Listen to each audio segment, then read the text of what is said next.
محمد دوم، جسے فاتح کے نام سے بھی جانا جاتا ہے، اپنی ذہانت کے ساتھ سلطنت عثمانیہ کے مشہور سلطانوں میں سے ایک ہے۔ محمد دوم نے 1444 سے 1446 تک ایک مختصر وقت کے لیے عثمانیوں پر حکومت کی، اور پھر سلطان مراد دوم کی موت کے بعد محمد دوم نے 1451 سے 1481 تک سلطنت عثمانیہ پر حکومت کی۔ محمد دوم ایک باصلاحیت سیاستدان اور ایک فوجی رہنما تھا۔ وہ ادب، فنون لطیفہ اور یادگار فن تعمیر میں بھی دلچسپی رکھتے تھے۔ اس کی تعلیم مشہور عالم اکسمس الدین سے ہوئی تھی، اور عثمانی مورخین کے مطابق وہ 7 زبانیں روانی سے بولتے تھے۔ محمد ثانی سلطان مراد اول اور ہما خاتون کے بیٹے کے طور پر 30 مارچ 1432 کو ایڈرن میں پیدا ہوئے۔ اس کا ابتدائی بچپن تھوڑی دیر کے لیے ایڈرن میں گزرا۔ مشرقی رومی سلطنت کے دارالحکومت قسطنطنیہ کو 29 مئی 1453 کو عثمانی سلطان محمد ثانی کی کمان میں عثمانی فوج نے فتح کر لیا۔ قسطنطنیہ کی فتح کے بعد 21 سالہ عثمانی سلطان محمد نے اپنے نام کے ساتھ فاتح کا خطاب بھی اپنے نام کر لیا۔ اگرچہ اپنی ابتدائی عمر میں ہی سلطان محمد دوم نے استنبول کے لیے محاصرے کی تیاری شروع کر دی تھی۔ وہ کمانڈر بننا چاہتا تھا، جیسا کہ حضرت محمد نے فاتح قسطنطنیہ کا ذکر کیا تھا۔ ایک دن قسطنطنیہ فتح ہو جائے گا۔ اس کی فتح کے کمانڈر اور اس کے سپاہی کتنے شاندار اور مبارک ہوں گے۔ پہلے اس نے ریاست کے اندر اور باہر دونوں جگہ حکمت عملی کے ساتھ احتیاطی تدابیر اختیار کی۔ اس کے بعد وہ قسطنطنیہ کو فتح کرنے کے لیے چلا گیا۔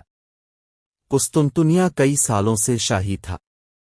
شہر پر توپوں کی گولیوں سے بمباری کی گئی، جسے خود محمد ثانی نے ڈیزائن کیا تھا۔ قسطنطنیہ پر ماضی میں کئی بار حملے ہوئے، لیکن اس کی عظیم دیواریں ہمیشہ غالب رہیں۔ سلطان محمد دوم نے توپوں کے استعمال سے اسے ہمیشہ کے لیے بدل دیا۔ سلطان کی بڑی توپ ہفتوں تک دیواروں پر چلتی رہی۔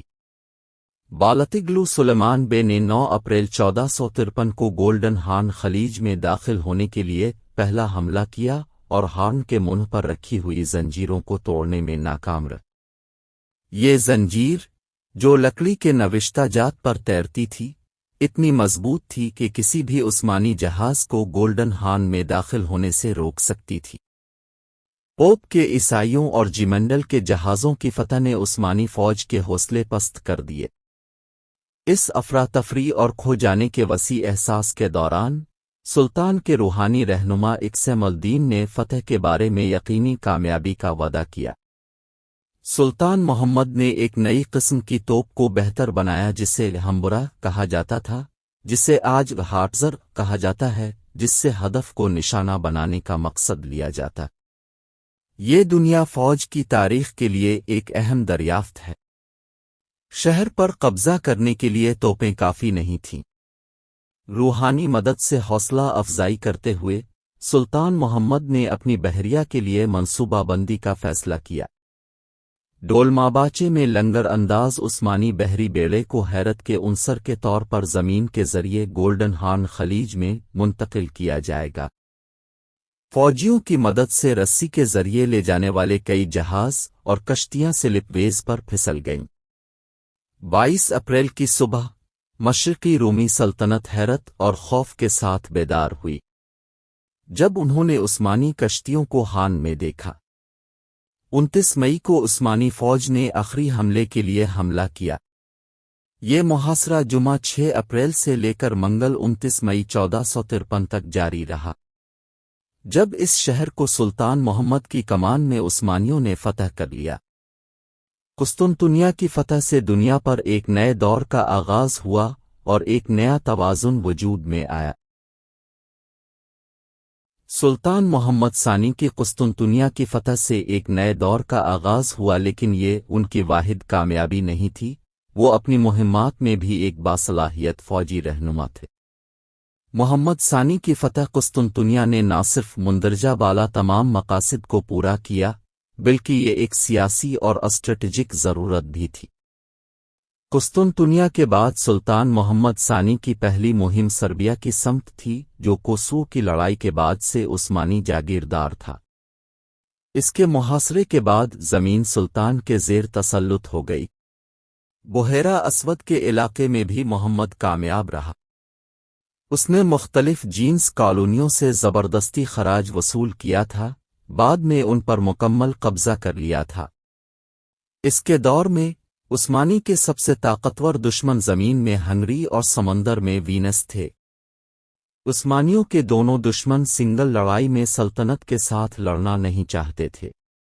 محمد فاتح نے موریا کی طرف کوچ کیا اور یک کے بعد دیگرے یونان کے شہروں پر قبضہ کر لیا۔ تاہم کرمان کی سلطنت کی طرف سے اسے پیچھے سے خطرہ لاحق ہوا، اور اس وجہ سے اس نے اناطولیہ کا رخ کیا تاکہ ان پر فتح حاصل کی جائے اور ان کے علاقے کو اپنے ساتھ ملایا جائے۔ اس کے بعد اس نے مغربی بحیرہ اسود کے قریب کے علاقے کو فتح کیا اور قزل احمد کو گورنر مقرر کیا، جو اسفندیار کی سلطنت کا بانی تھا۔ اس کے بعد سلطان محمد دوم نے اکونلس کے حکمران عزون حسن سے جنگ کی اور اس پر غالب آ گئے۔ 1472 میں حسن کی فوجوں نے توقات شہر پر چھاپا مارا اور مغربی اناطولیہ کی طرف مارچ کیا۔ محمد دوم نے جن علاقوں پر قبضہ کیا، ان میں سربیا، یونان، سلطنت ٹریزیبیزنڈ، والاچیا، بوسنیا، کرمان، البانیا اور متعدد وینیشین اور جیمنڈل کے سمندری علاقے شامل تھے۔ محمد نے اپنے سال مزید نئے چیلنجوں کا مقابلہ کرنے کی تیاری میں گزارے۔ اس نے بڑھتی ہوئی عثمانی سلطنت کا ایک ایسا دارالحکومت بنایا جو اگلی صدیوں میں ایک حکمران اور بڑی عالمی طاقت کے طور پر سامنے آلف۔ وہ روڈز جزیرہ اور جنوبی اٹلی پر قبضہ کرنے کے لیے ابھی نئی مہمات شروع کر رہا تھا جب 1481 میں اس کی اچانک موت ہو گئی۔ عثمانی دور میں محمد II کے دور میں سب سے اہم پیش رفت میں سے ایک ضابطہ قانون کنون نام تھا، جس نے مختلف تنظیمی عہدوں کو قائم کرنے کا حکم دیا۔ قانون کی ایک ایسی شکل پیدا کی جو قسطنطنیہ کی فتح کے بعد بڑھتی ہوئی سلطنت کے جغرافیہ اور ریاستی تنظیموں کے لیے موزوں ہو۔ یہ ہمیشہ دلیل دی جاتی ہے کہ سلطان محمد کا ضابطہ برادرانہ قتل کو قانونی حیثیت دیتا ہے۔ شاہی برادرانہ قتل کی پالیسی سلطان محمد دوم نے متعارف کروائی، جس کے دادا محمد اول کو عثمانی تخت پر قبضہ کرنے کے لیے اپنے بھائیوں کے خلاف ایک خونی خانہ جنگی لڑنی پڑی۔ سلطان محمد ثانی کے ضابطہ کی عثمانی علماء کی اکثریت نے بھی اس کی اجازت دی۔ سلطان کے ضابطہ نے برادرانہ قتل کا دفاع کیا کیونکہ اس کوڈ کو ریاست کے اتحاد اور لوگوں کی خوشحالی کے تسلسل کے لیے استعمال کیا جاتا ہے۔ اپنے ضابطوں میں محمد نے واضح طور پر ایک سلطان کے اپنے بھائیوں کو شاہی حکم کی خاطر قتل کرنے کو جائز قرار دیا۔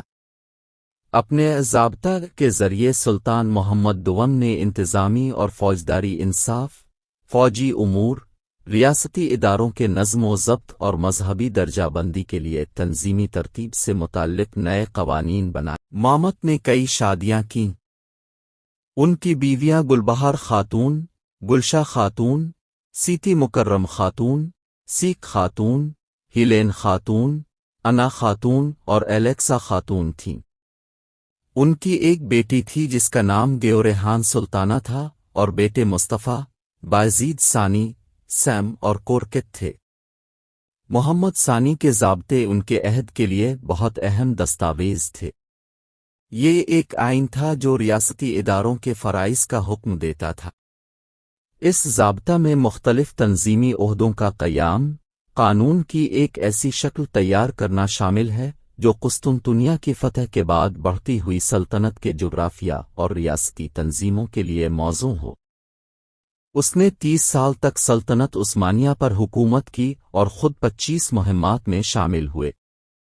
وہ بہت سخت سیاستدان اور بہت بہادر سپاہی تھے۔ عظیم شہنشاہ کا انتقال 3 مئی 1481 کو ہوا تھا اور انہیں استنبول کی مسجد فاتح کے قریب فتح طرابلسی میں دفن کیا گیا تھا۔ سلطان کی موت کے بعد سلطنت عثمانیہ ثقافتی اور جغرافیائی طور پر مضبوط رہی۔